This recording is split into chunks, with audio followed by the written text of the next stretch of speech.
All right, we're ready to go. So we'll start the Monday, May 21st Select Board meeting with Pledge of Allegiance. I pledge allegiance to the flag of the United States of America and to the republic for which it stands, one nation, under God, indivisible, with liberty and justice for all. Alrighty then. So, do we have manifests over there, Tony? We do. I'll make a motion to approve the accounts payable manifest of May 21st, 2018, and the payroll manifest of May 22nd, 2018. I'll second. All in favor? Aye.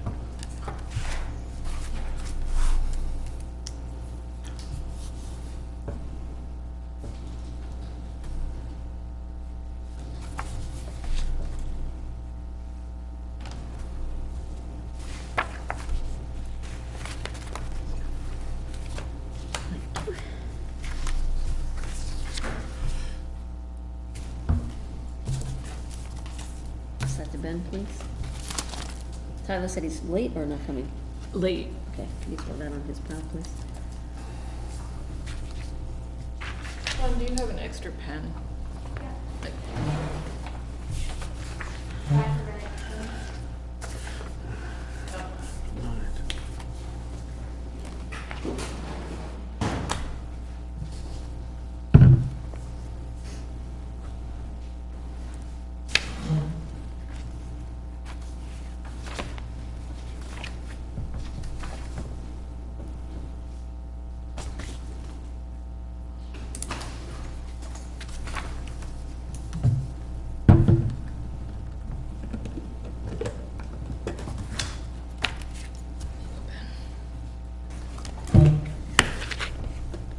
Okay, minutes. Let's start with the public. So I believe we got all the feedback, right, on all of them? You got feedback on all of them, right? All the public ones? Public is what we're talking about first. So I'll make a motion that we accept the public minutes from April 9th, April 23rd, and May 7th, 2018. Second. All in favor? Aye. Aye. Okay, as far as the non-public goes, we don't have those. Or I don't know that everybody's provided feedback on those. I didn't have any comments, and I think Tyler had emailed that he didn't have Okay. any comments. I would like to see all those non-publics. So we'll defer those till next time. And we would like a copy of those. We would like a copy of the non-public minutes before the next meeting that are outstanding so that we can approve them. Okay?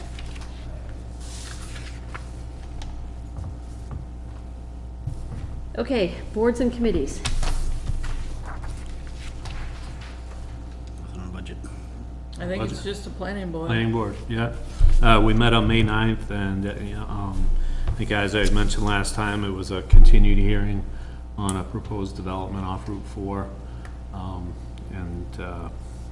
And that's been continued because there's more information needed on that one.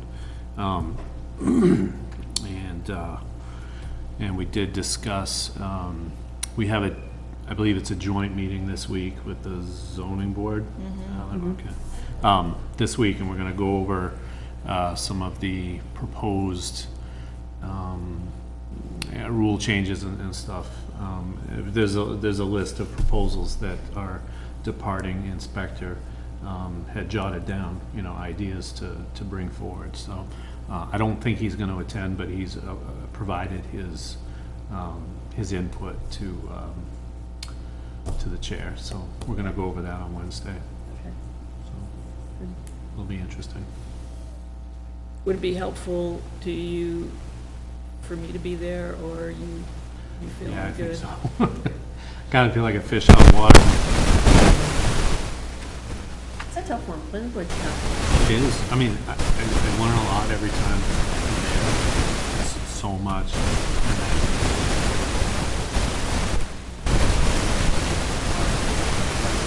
I think something would be not even close. Going through the index and the table. Not book yet, but yeah, if you can attend, that'd be great. Okay. Okay. So I'll just, Earth Day, as I was starting to say, from my perspective, I thought they did a great job. I think it was unfortunate that the weather didn't cooperate. I will be interested to hear from Chris and team what the numbers actually look like. They just said there were 87 runs for 5K, and I thought that was great. The 300th anniversary committee had a booth there. They were selling great hats. I bought a hat. They were really nice, and it seemed like they had a lot of interest in their booth. I also had a long conversation with Gary Cowan about Marston, and Gary and a couple other folks have some ideas about how we might be able to reduce some initial costs. And so I'm going to ask Chris to put together a meeting with Matt and Gary and I, so we can talk about that. Meeting here or a separate meeting? It doesn't matter. I mean, we can figure it out. I didn't get that far in the discussion. Okay, I think it does matter, so What's your preference? here. Okay. All right. So just in time for the town administrator's report. Hello. Let's see. Nottingham Earth Day, generally good. Any feedback, thoughts, anything? Well, that you'd I like to, thought it was good. What did you hear from Courtney and her thoughts? They were generally happy. The race went well, the fishing derby went well. Turnout was steady. Yeah. I didn't get much on the individual program pieces, but I think everything was good. Yeah. Yeah. Is she putting together like kind of a summary report? Yeah, they're doing a survey right now of, participants and stuff, and then Yeah. we'll come back with something that incorporates that. Yeah. All right. I think it wasn't a completely fair test of it because of the weather. Yep. Yeah. So. Yeah, and I know the not being able to play here, all the baseball teams were scheduled out of town. So like, I don't know, X number of hundreds of families were out of town at interesting, road okay. games too. So that, I don't know how to, I don't know what that's worth, but, all right. What else did I need to bring you up to speed on since the solar purchase and all that stuff? Revision still doesn't have a buyer for the system. Their ownership structure changed. They can't own it like they plan to. So they're still looking for investors. There's some tax wrinkle to that that's making it challenging. They think they're confident they're going to be able to do it, but it's going to be another probably 4 to 6 weeks. It might be longer, but I just skimmed through the contract today. The contract really didn't envision this possibility of it being installed and not plugged in. Right. But it looks like at first glimpse, and I only spent about 3 minutes with it today, the default rate for Eversource Power right now is, I think, a little bit lower than what we will be paying for the solar purchase contract. Yeah. As we get out of our prior purchase agreements, we tried to line those up to finish, as we come into the solar thing, we don't need them anymore. One of the reasons we put off the solar is because we had these long-term agreements. Yeah. We're pulling out of those, switching over the default rate, which will be the same for about, I think until the winter starts with Eversource. So on the front end, it's not costing us anything to not have this, have them running. We're not buying, they're not generating power, we're not buying the power, it's not costing us anything. On the tail end, we're losing time on the tail end for when we will purchase the system and get free power. So there is a longer term cost for us. How you can't you know, what we're saving up front, you can't compare it to what we're gonna not save in the future, because we don't know what the price is gonna be in the future, but, I'll drill down on that a little bit more and make sure it's not a big number. I don't think it is in the end. It's not a big cost to us to have this delay. I did get the guy from Revision to tell me that, well, they'll take care of us if this drags out forever. Right. They see the position that we're in. Yeah. You know, there's no lease value to it, it's just the power arrangements. Do you have any idea, or did they say that there's any other towns kind of in the same situation? No, we were unique because they don't usually, once in a while, I think they finance these systems. Usually the financing is in place before you ever get to this point, where they, at the time we entered the contract, were a different structured company and could take advantage of the tax credits. It wasn't a big deal then either. They switched ownership, and this is probably the one deal that's hung up because of that, where they have to find investors later in the game than they typically would. So it went to employee-owned, right? Yeah. Okay. And that must have some impact on their ability to take the tax credits. You gotta have some kind of passive loss or passive gain or something. I don't know. I don't know that world, but that's the root of the problem. But I don't think it's costing us a lot, so it's Okay. unfortunate, you know, here we are at the best time of year to be Right. cranking out power, but Right. Right. it's their loss. They're missing the opportunity to sell the power, so I don't think it's a big deal. What else?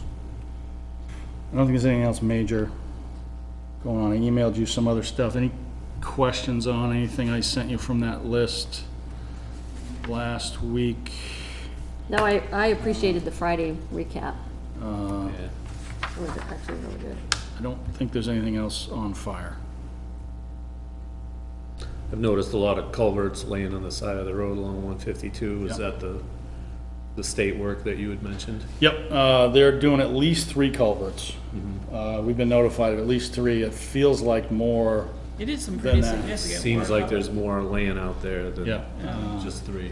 Yeah. And they'll be resurfacing that at some point this summer, and they're doing that doing those culverts before the resurfacing. Haven't seen any, you know, there's little delays here and there for people traveling through town, but no other problems related to that. And they were monkeying around with the 156 intersection, but it looks just as bad as it always has, so I don't know what they did there. Something to be said for consistency. Well, that's one of the ones that's on their list, their long-term list The- to do something about. The long term. Yeah. Yeah. And I think that is all I have for you, but something may pop into my head later. I reserve the right to change my mind. Okay, Eversource poll license. Yes, 2 of them. 2 of them on Guile Road. Did you look at these already and sign them? Do you have questions? Did you? Looked at that yet. Just 2 more. We're still trying to teach the various utilities how to play the game right with the forms that we're trying to get them to fill out. Oh, right, yeah. Back and forth. That's why you see check, you know, we're playing games with them and we're outlasting them so far. But there's 2 different sites on Guile Road. There's 3 copies of one of these and maybe 2 of another with little sign here's attached to them. I took the liberty of signing the staff Public Works one just so that there was a signature there. Okay. And I don't know what's coming out of the legislature this week. If you looked at that, Well, yeah, this, there's a lot. the whole, town meeting thing Is a hot mess. What is that? I didn't see that. Well, a last minute thing stormed into the conference committee that, according to NHMA, makes a mess of about 50 other statutes and trying to fix this one problem, which basically empowers the Secretary of State to make the decision instead of the local officials, so it's, But then it also like reclassifies what town meeting is, so town meeting, the Tuesday before will not be considered town meeting, that will be considered election day. Oh, or so- really? Like, it like completely muddies everything, Huh. and it, conflicts with a whole bunch of, Yeah, it does, I don't know how much of that is NHMA trying to, you know, Right. gin up a lot of excitement about something that they don't want, when we don't want, and how much of it is really gonna make a mess. A lot of it looks like it's really gonna make a Make a mess. mess. Huh. Yeah.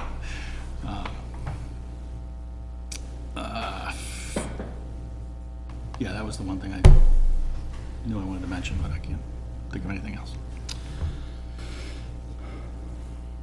Can we, on these can we get our forms updated to have 5 signature lines? Yes, some of those are ours and some of, yeah, we can do that, but any 3 of you can do it, that's fine. Yeah, Yeah. as long as we have 3, we've got Yeah. quorum Yeah. for now. Yep.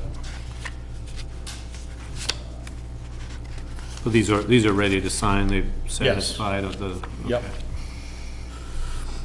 They don't need to do a motion or anything, right, Chris? Nope, signature is the same thing. Just make sure you check the approved box. Are they approved? And Chris, was that they're adding or they're replacing? Those are both new, I believe. I took a drive down the road yesterday, kind of in the area where they are. There's a couple of poles that probably should be replaced.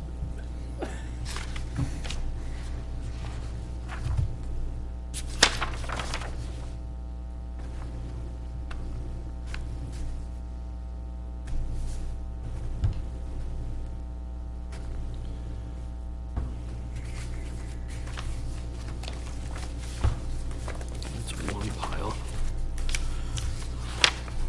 I'll pass that first one down, we can Yeah. sign that.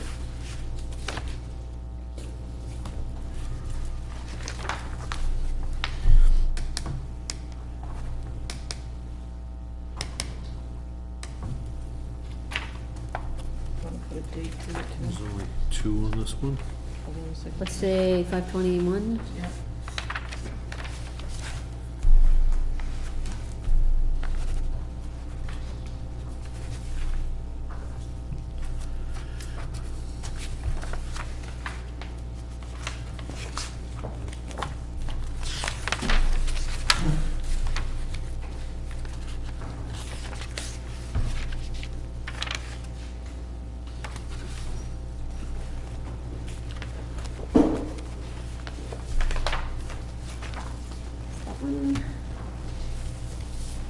That one.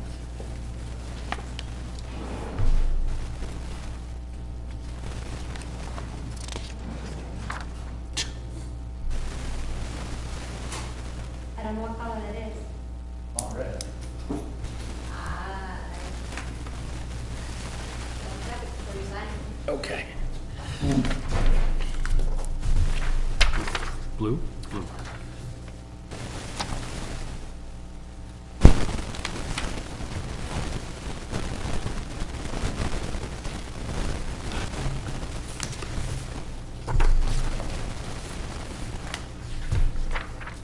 No offense, Ben, you're sitting over there and they're going left to right, so there's only 3 signatures. None taken, none taken. This gives me an opportunity to review some of this.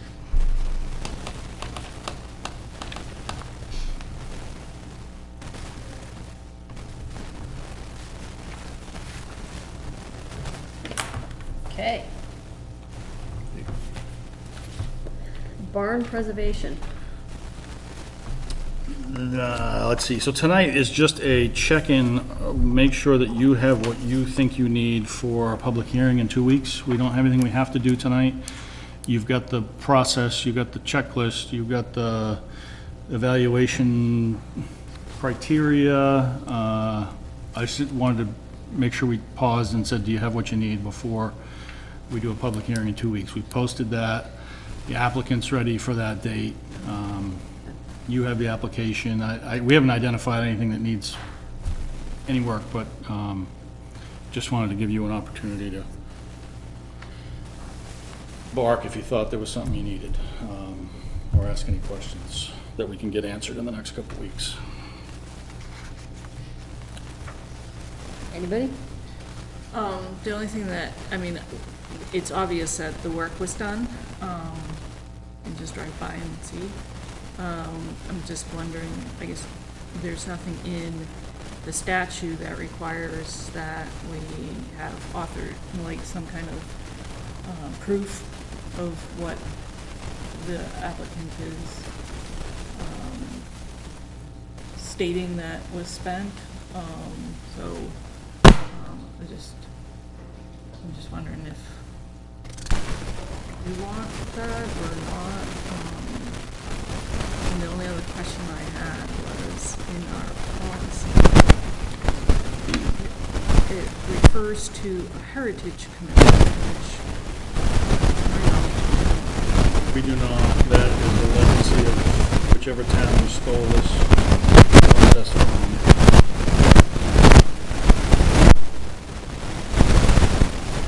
We would, that would make sense, we that would would be, need that.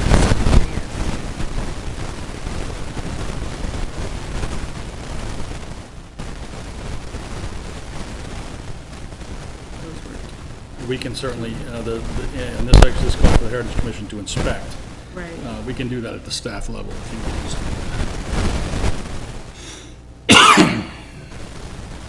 And it's really just inspecting the work that was stated was done. Because I'm recalling, I read it over the weekend, he's not stating that he's doing any additional, right? I don't recall anything in the application that was very firm on that front. I think there's a hint at maybe some things that need to be done, but Okay. no I guess that commitment to, we can any ask him. firm commitment to do that. His letter says he has another $25,000 of repairs to do. Okay, it does, Yeah. all right, It- Doesn't indicate windows. that he's gonna do it or not. okay. Yeah.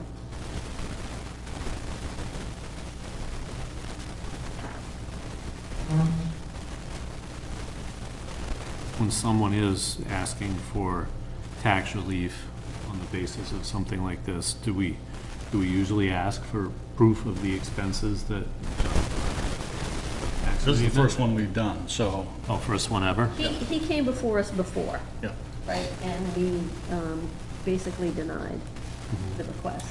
We asked for more information and Right, he it just had didn't a- materialize. It's like this convoluted, Right. yeah. So it was, I think of it more as a withdrawal of the application. Yeah. Right.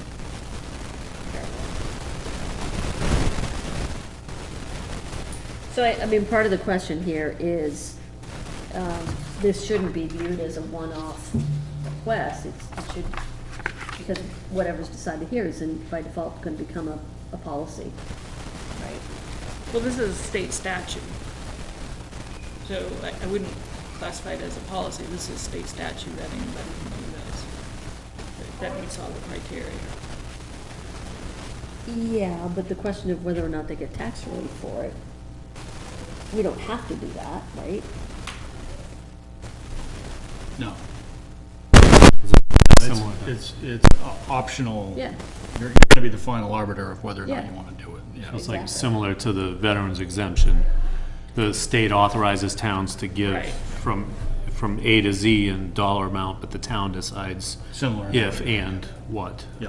But, so I use the word policy because I think it would be hard to look at one property and say, no, we don't think it, it falls in this category, and look at somebody else and say, yes, it does, without having very strict guidelines for it.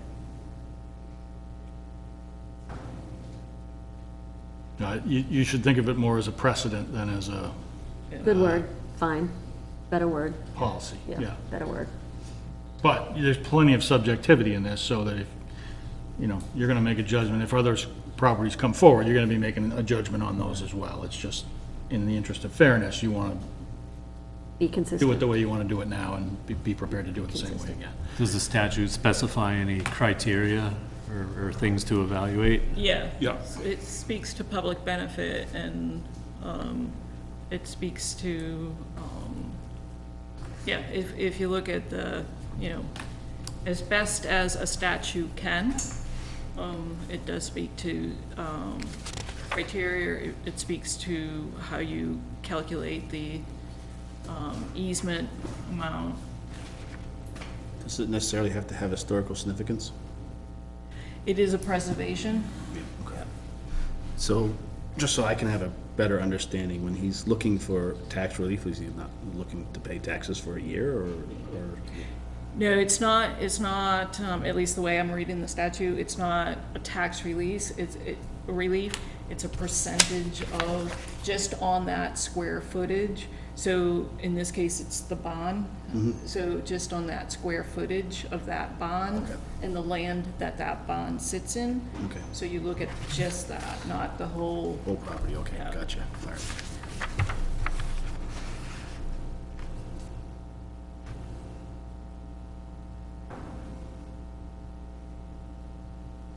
All right. Any other questions on that, guys? Tyler's not gonna make it back, he just texted. Okay. Okay. All right. Can you give that to Chris, please? Yep. Building permits on private / class 6 roads. So before we get into that, Yep. I'm gonna add to my planning board commentary that that was one of the things that was discussed, and that they would like the select board to be a little more assertive in this, in our duties and authorities in this area. Because it's not automatic, you don't just automatically get a building permit on a private road. The select board has to weigh in on it, so Okay. they want us to start doing whatever it is we can or should be doing. Okay. All right, Chris, why don't you start with a review and background on it? Okay, did you get a chance to read that monster that I sent you on Friday? Yes. Yes? No. All right, 3-1. Part of it. Part of it. Yeah, I know it was a lot, and I apologize. Two parallel things at work here, that as we come to understand them, we have not done a good job of following the law and the policy that a prior board set up in how we issue permits for new buildings on Class 6 and private roads. Class 6 roads are owned by the town but not maintained. We have only a few in town that are really mean anything. Some of them are in the state park. Gravel Pit Road, French Road, Silly, I don't know, there's a handful of small little stubs that are Class 6 road. We don't maintain them. Private roads are privately owned. They don't have a legal definition per se. It's kind of everything that isn't a state road, a Class 5 road, or a Class 6 road. Somebody could call a private road. We think of them as the lake roads, essentially. We have lots of them. We have 20 or 30 miles of them. The law and our zoning ordinance both speak to building on those roads. The law says that you can't issue a building permit on those roads without the Board of Selectmen's approval.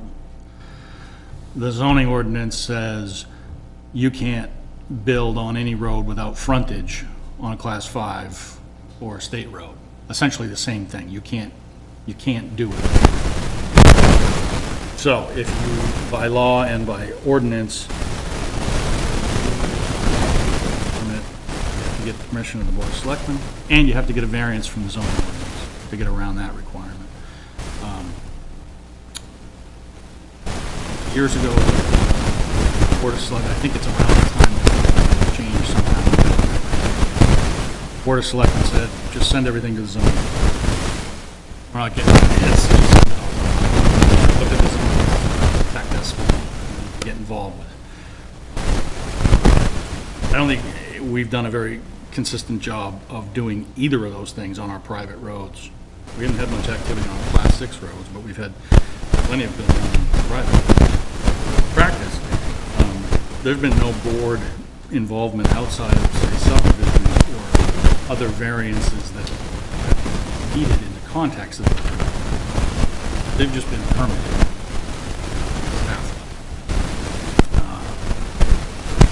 So we need to get in compliance with the law, and we need to get a process in place that isn't too onerous for either the board or the property owners at the same time.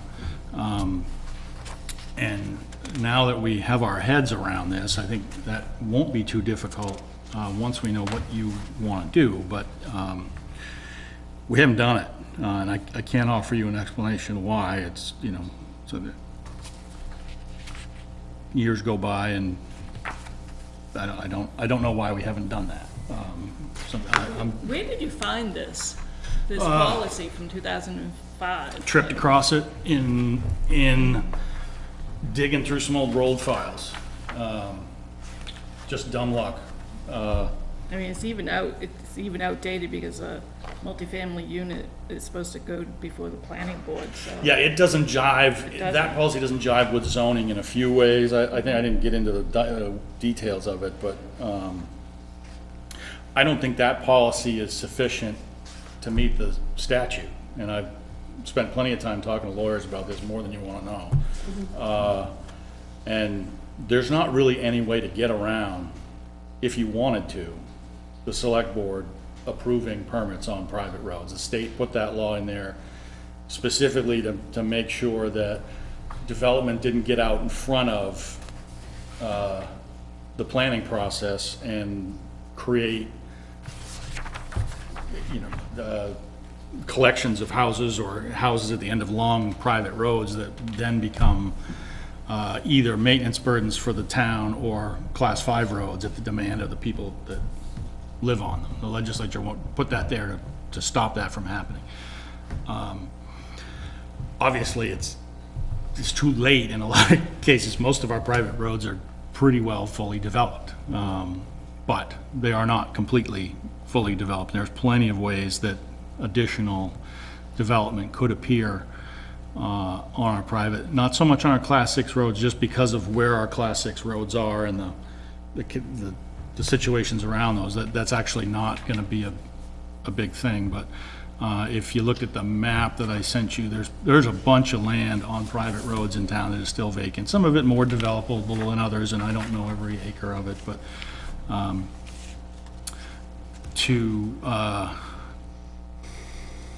we can find a way that we can keep you out of it. If that is the way you want to go, we can kind of make a blanket approval and say the board you know, approves these things, period, and hand it off to the zoning board and let the ordinance do its job, if that's the level of involvement that you want.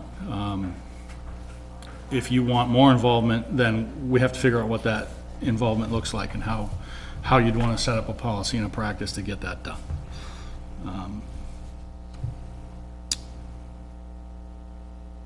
You want more detail in terms of a recap, or? I'm good. So, what's the rationale for why the select board has to be involved in these? I think the purpose of the law, and I didn't go back and look at the legislative history of it and everything, but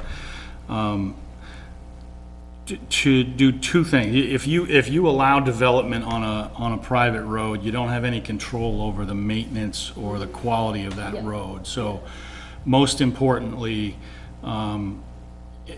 you know, we're going to send our emergency responders to those sites regardless of what the legal status of a road is. If somebody's there and they need help, our people are going. So you want, the law is there to make sure that you're not putting your people, either the residents that are, the people that are building there or the people that are responding there, in a bad situation by putting a substandard road in between them. That's, I think, the first and foremost, because it's not fair to, you know, somebody calls 911 and says, I'm at the end of this private road, I need, my house is on fire, I'm having a heart attack. Our people are going, and that's, you know, that's number one. Number two is, if over time, a class 6 road or a private road gets a new residence here, a new residence there, separate lots, suddenly or even over a generation, there's 25 homes on a private or a class 6 road, that produces a financial burden on the town, either by calls for it to be maintained in the winter so that the fire truck can get there, or calls for it to become a Class 5 road. That has all happened outside of the planning process, without any input from the planning board, without any thought to where does this road connect to the town network or the state network of roads. It's just haphazard, and so I think those are the two main reasons why the law is there. It's not for any one thing, one thing here or there is not gonna alter the world, but over time, there's no mechanism to prevent that from happening. So walk me through it. So if we said tonight, okay, select board wants to be involved in everything case by case basis, what does that process look like to the applicant? It's gonna be, I think, and I haven't written it all out, I've looked at what some other towns do. You're gonna apply for a building permit. You're gonna be denied a building permit because of the zoning ordinance. That's what happens to everybody that doesn't meet zoning. You're formally denied, and then you appeal that denial to the zoning board. Yeah. So that's one path that has to be pursued. Secondly, you've got to get the permission of the Board of Selectmen for a building permit on a private or Class 6 road. What I would suggest to you is that we would get the road agent to look at the road, set some guidelines by which Wait. to... So just, sorry. Yep. So they go to the zoning board for appeal. Yep. Their building permit's denied. They go to the zoning board for an appeal. What happens there? They are, they will apply for a variance from the zoning ordinance, and they're basically saying, in doing that, they're saying the zoning ordinance isn't fair to me because of the unique characteristics of my property. Yep.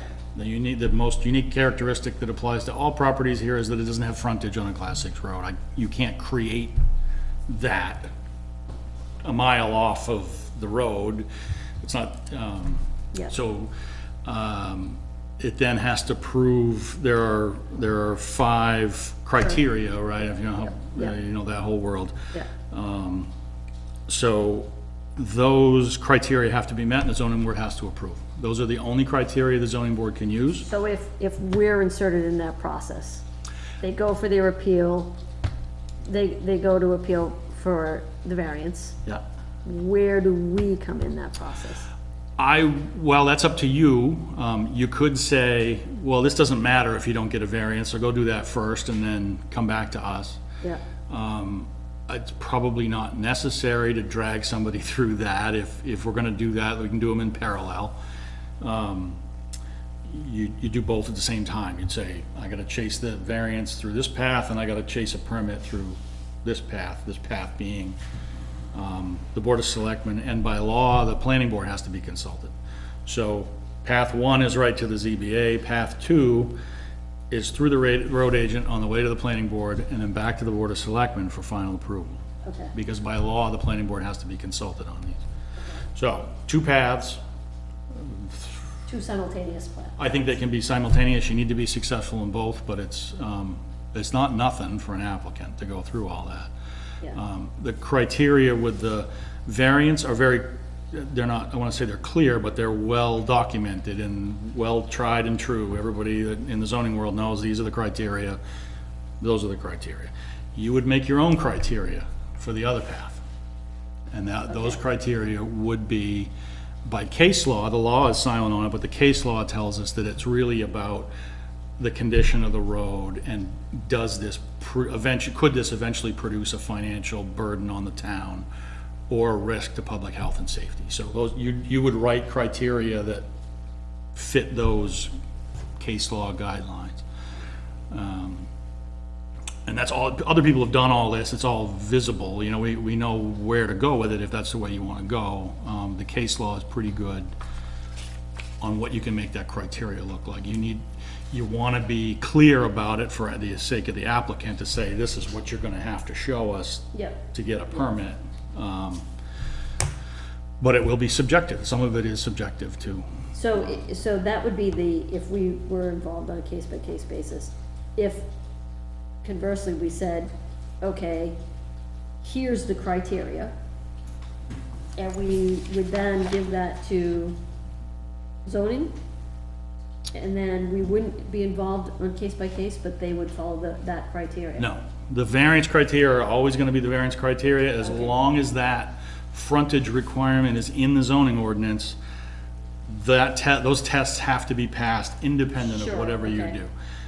Writing your own criteria on that second path, you're gonna be the judge Yeah, but, of, so in your document, you said option 4, adopt a policy by which the BOS approves in advance all private class roads that would be based on a certain criteria that we establish, right?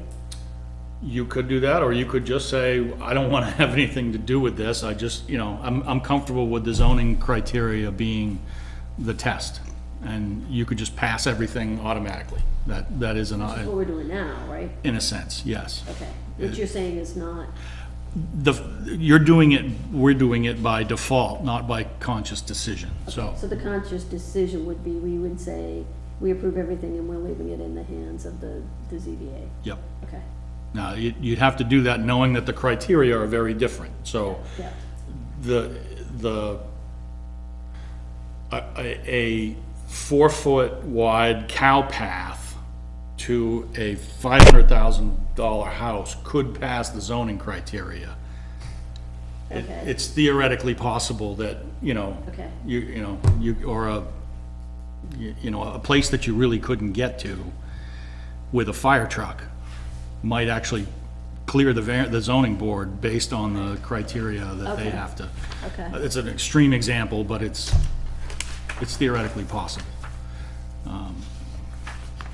And it's not in your control, it's in the control of another board, and that's something you have to think about,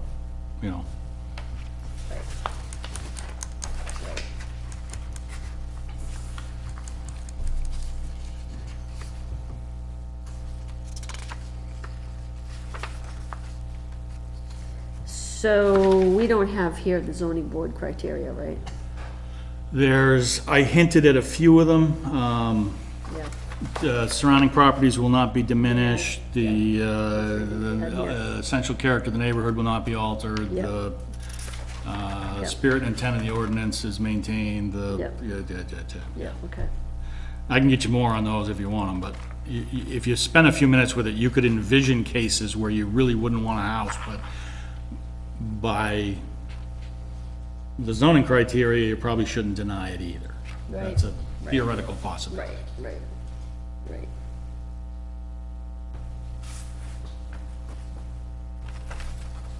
And this is really not about any particular undeveloped parcels anywhere in town. It's kind of feels like an academic exercise.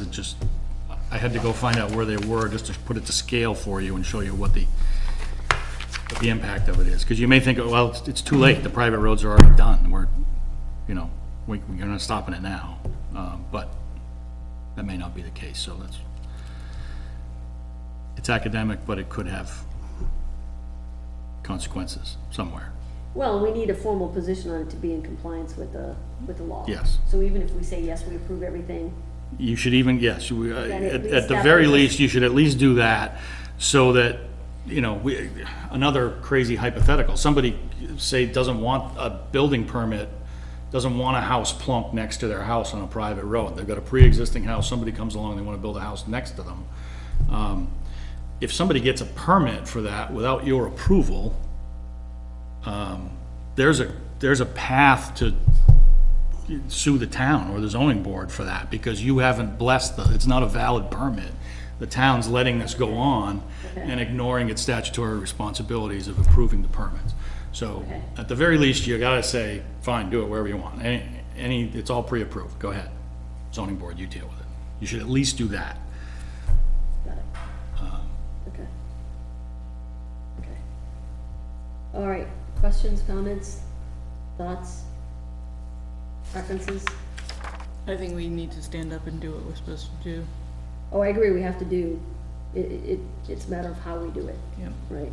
Yeah, I think pre-approving everything in a blanket form would be abdicating the legal responsibility, the legal duty that was bestowed on us by the legislature. you know, it flouts the spirit of the RSA. Yeah, yeah, I agree with that. I think the balance is, you know, how many cases are gonna come before us, right? So what's the balance between that? Right. Like, do we wanna get involved in every single one? But I'm just asking a Yeah. question, I don't disagree with you at all. Well, you know, one of the options he listed out was to have a list of pre-approved roads. So these would be roads, you know, class 6 or private roads in town that already meet the criteria, you know, the existing criteria that we would judge it by. So that, in that sense, a percentage, a good percentage of the cases that would come forward, I mean, chances are they're gonna be on a lake road where, you know, for example, the roads are already at least 10 feet wide and so on and so forth. So if we've already inspected and approved those private roads, then we don't have to impose the administrative burden, you know, for permits in those areas. But if it's some new road that somebody bulldozed through the woods somewhere, then we would have to make them go through the process. I think what I would like to see is, you know, tabling the decision for a minute about, you know, do we get involved in it, all of them, or do we pre-approve? I think I'd like to see, like, kind of a draft of what our criteria might look like, right? And just see what that looks like, and then see if that's something that you can, that it's easy to say, as long as it's all met, You're not saying that to the zoning board, you're saying it to the applicant, Okay, but yeah. yeah.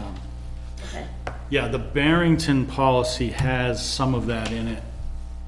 That I think we would mimic it, we wouldn't mirror it, but we would use that as Okay, a, we would have to look at it and make sure it conforms to, yeah, there, I didn't read the details of that. There may be facts on the ground here that make those things right, unreasonable or, yeah. Yeah, so I agree that, you know, if we're not meeting our obligation as a board, that we need to figure that out and address it. I'm just not sure that I am convinced yet how we do it. I don't know what you guys think about that.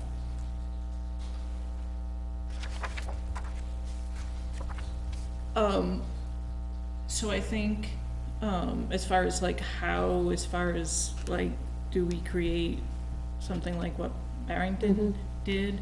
Yeah, I would want to get, input from the planning board, and the building inspector, when and if, On that type of a document. on that Yeah. type of a document, and when and if, the road agent. But as well as, you know, I mean, the safety, you know, we, So the first step, I think we're all agreeing, is to look at a draft of this similar type of document for us, right? Yes. yeah, Okay, and then from there, we can determine, do we look at everything on a case-by-case, or do we not? Do we basically say we approve everything that meets this criteria? That's essentially the option, right?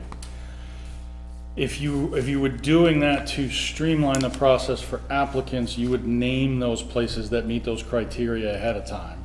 Okay, You would say, okay, this, Create a whitelist. yes, this road from, okay, from class 5 road X to point Y has been deemed to meet those criteria.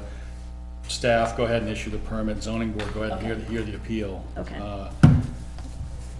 That would be the pre-approval, the partway pre-approval. yeah, You could also use the same criteria for a case-by-case review and say, got it. every time you get a permit, here are our criteria. So that would be a way to streamline some of the process, but still being able to kind of have a little bit more involvement in some of the stickier ones. Yeah, and I would envision that to come up in those newly created things, be it, you know, a road cut through the woods, or suddenly a shared driveway that's kind of like a road and kind of isn't, or some of those pre-existing private roads look a lot different at the point where the road meets the highway than it does at the tail end of the road where, the quality of the road deteriorates the further down the road you get. That's a common thing as well. So you could catch all of those things with the right criteria. Okay. Okay. So are we in agreement that we want Chris to focus next on the criteria? And, go ahead. I think we should look at it case by case. I don't think we should say this private road from point A to point B. I think we should look at it case by case. Okay, so, but either way, the first next step is to define the criteria, right?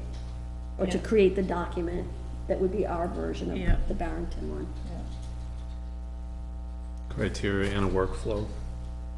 I like that. Yeah. You said the planning board had weighed in on this already. Was it? Yeah, they kind of want us to go through this exercise and, Okay. yeah. I'm meeting with the planning and zoning boards on Wednesday. Do you want me to throw this out to them? Do you want to wait until we get one more crack at it before we go back to them? You're gonna have to go to the planning board at some point in this anyway by statute and get their advice and consent, I don't remember the exact word is, but either on a case-by-case basis or on a blanket basis, they're gonna have an opportunity to weigh in. You want me to do that now as well, or Well, wait? you can just at least let them know about this discussion and where we're headed, right? Yeah, and Yeah. take whatever input they have tomorrow, Wednesday. Yeah. Okay. Yeah, I've chatted with the chairman of both of them about it, and they're yeah, in the same kind of place you are. They're not in the weeds like we are now, but Yeah, yeah. generally speaking, Okay. they're. all right. Good. Okay. All right, that's it for our agenda. Lovely to have guests. We never have guests. They didn't have to pass. I dropped a letter off for you to read today. Okay, I received my attorney okay, about, what's, about a building permit for a private road. oh, okay. So Are I'm you, kind are you Pete Landry's? Yeah, Well, so okay, I I'm thought kind of we in were- limbo here now, and it's kind of, it looks like it's gonna You be. got, you're gonna, it looks like you're already queued up to go to the ZBA, right? I went, and then we withdrew. Okay, because, I thought it was. Everybody was confused. Nobody in the room, even my attorney didn't know what was going on at that point. So we Okay. withdrew. okay. You're gonna need to go to the ZBA regardless of whatever happens here. I'm just afraid, We it will- sounds to me like it's gonna be a while though before we get, I knew we had a case like this, I didn't know it was Yeah. you. We'll have to do something on a case-by-case basis because we're gonna hold you up longer than is reasonable, so we will no, I appreciate that. figure It's just- something out on a case-by-case basis. You're Okay. still gonna have to get through the ZBA. No, I just, Regardless of- okay, yeah. so I just didn't know which way to turn, so that's Yeah. why I got the lawyer, then I had Pete, and then it's just like, I'm confused by it all, then I Yeah. got that letter today. I haven't seen that, but. All right, so take a look at that, I because I looked appreciate at the that, position so- you're in, and we'll I keep it appreciate moving your for help. you. All right. Thank you. Good night. Thank you. All right, we do have some business to take care of in non-public. Before we do that, is there anything else that we need to discuss? Did you wanna weigh in on that? Somehow I saw you put your hand in the air, but I believe the case is continued. I don't, it wasn't withdrawn. I think you're right. It's continued Okay, because there were so many questions. yeah, okay, that's fine. Okay. We don't intend to hang anybody up on it, so we're gonna keep him moving somehow, some way. Okay, And I think there's too many cooks in that kitchen at the moment, so, okay. oh geez, okay.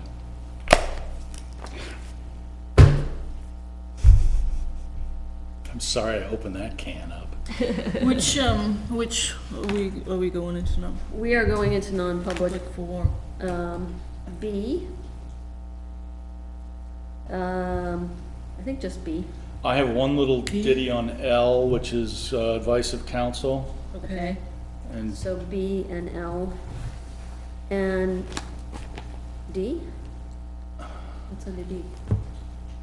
No, L, I think, is fine. Okay. Okay, so I'll take a motion to go into non-public. I'll make a motion that we enter into non-public for 91-A:3B and L. Second. Roll call. Aye, Ben Bartlett. Hi, Charlene Anderson. I, Donna Danus. Aye, Tony Dumas. Okay, we have no further business after this non-public session, so when we come out of non-public, we will be adjourning the meeting for the evening.